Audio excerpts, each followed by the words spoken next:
The one and only Ivan. Drawing Bob. I love Julia's pictures of Bob. She draws him flying across the page, a blur of feet and fur. She draws him motionless, peeking out from behind a trash can, or the soft hill of my belly. Sometimes in her drawings, Julia gives Bob wings or a lion's mane. Once she gave him a tortoise shell. But the best thing she ever gave him wasn't a drawing. Julia gave Bob his name. For a long time, no one knew what to call Bob.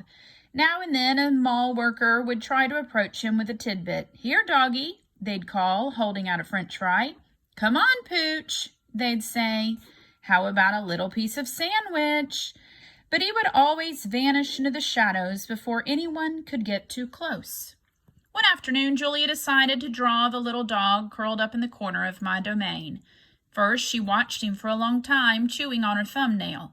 I could tell she was looking at him the way an artist looks at the world when she's trying to understand it. Finally, she grabbed her pencil and set to work. When she was finished, she held up the page. There he was, the tiny, big-eared dog. He was smart and cunning, but his gaze was wistful. Under the picture were 3 bold, confident marks circled in black. I was pretty certain it was a word, even though I couldn't read it. Julia's father peered over her shoulder. Peered means looked. "That's him exactly," he said, nodding. He pointed to the circled marks. "I didn't realize his name was Bob," he said. "Me either," said Julia. She smiled. "I had to draw him first." Bob and Julia. Bob will not let humans touch him. He says their scent upsets his digestion. But every now and then I see him sitting at Julia's feet. Her fingers move gently just behind his right ear. Mac.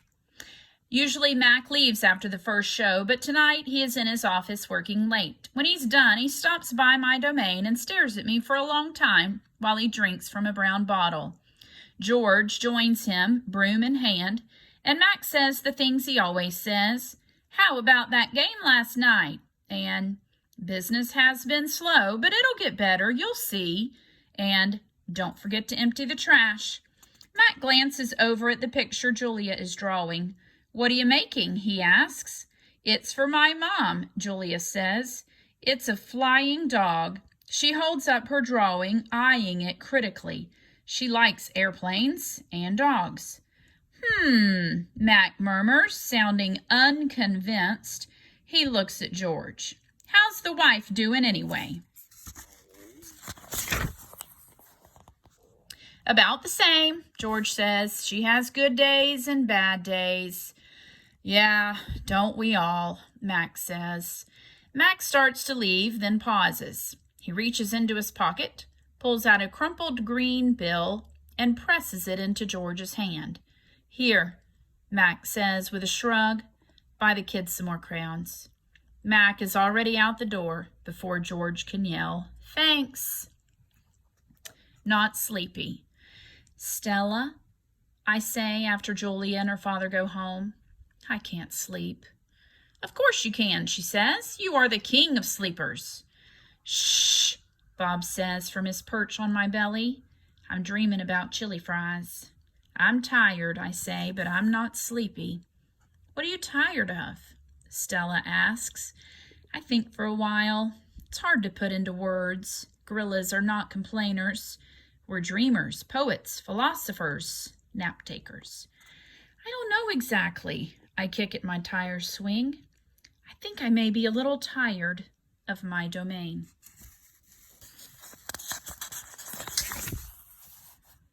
"That's because it's a cage," Bob tells me. Bob is not always tactful. "I know," Stella says. "It's a very small domain." "And you're a very big gorilla," Bob adds. "Stella," I ask. "Yes?"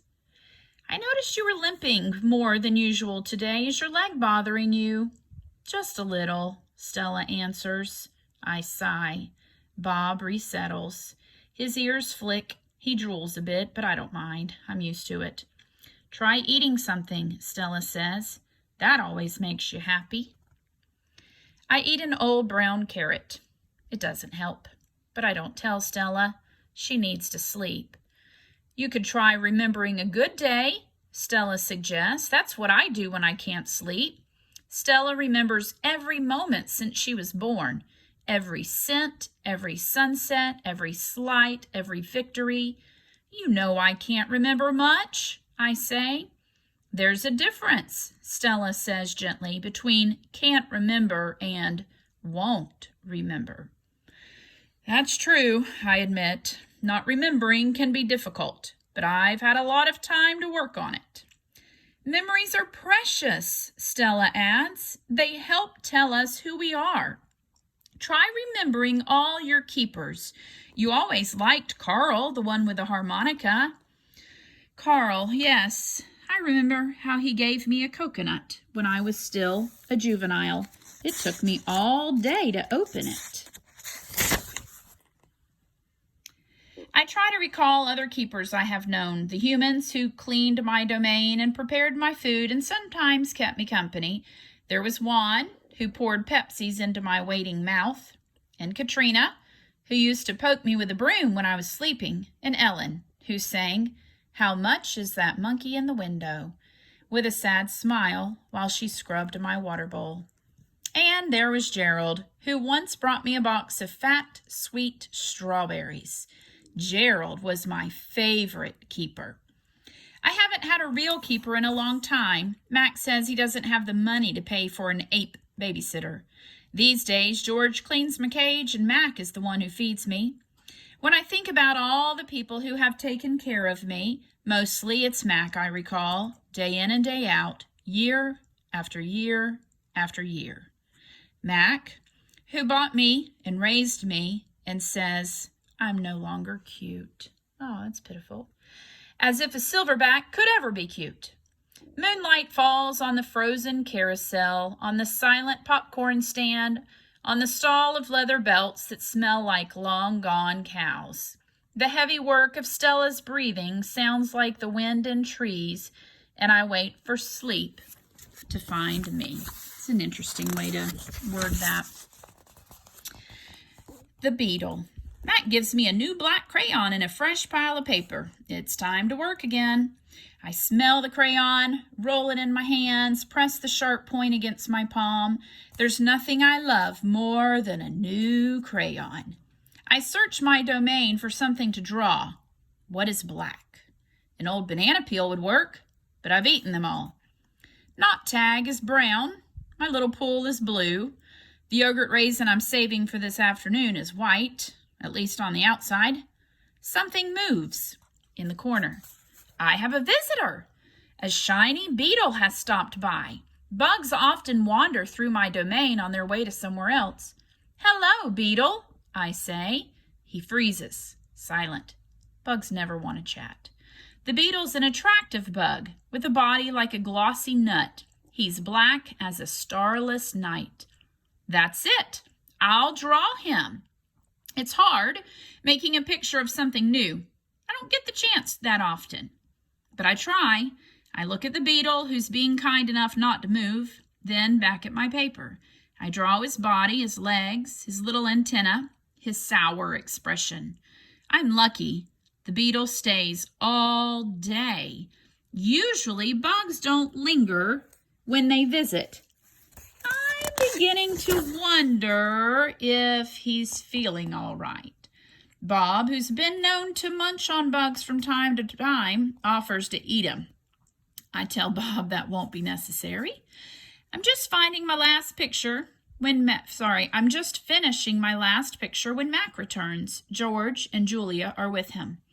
Mac enters my domain and picks up a drawing. "What the heck is this?" he asks. "Beats me what Ivan thinks he's drawing.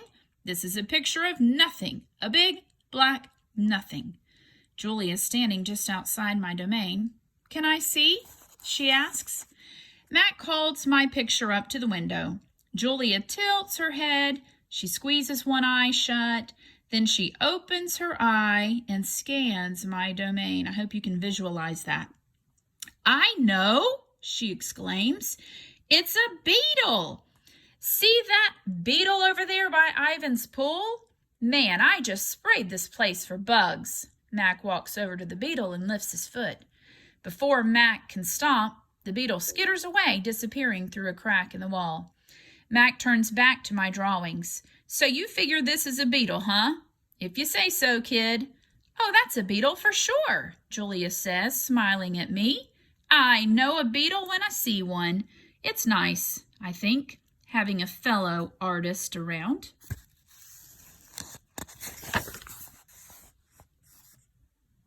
Change. Stella is the first to notice the change, but soon we all feel it. A new animal is coming to the Big Top Mall. How do we know this? Because we listen, we watch, and most of all, we sniff the air. Humans always smell odd when change is in the air, like rotten meat, with a hint of papaya. We're going to stop there. The next section is called guessing. I wonder if they're going to be guessing what the new animal is.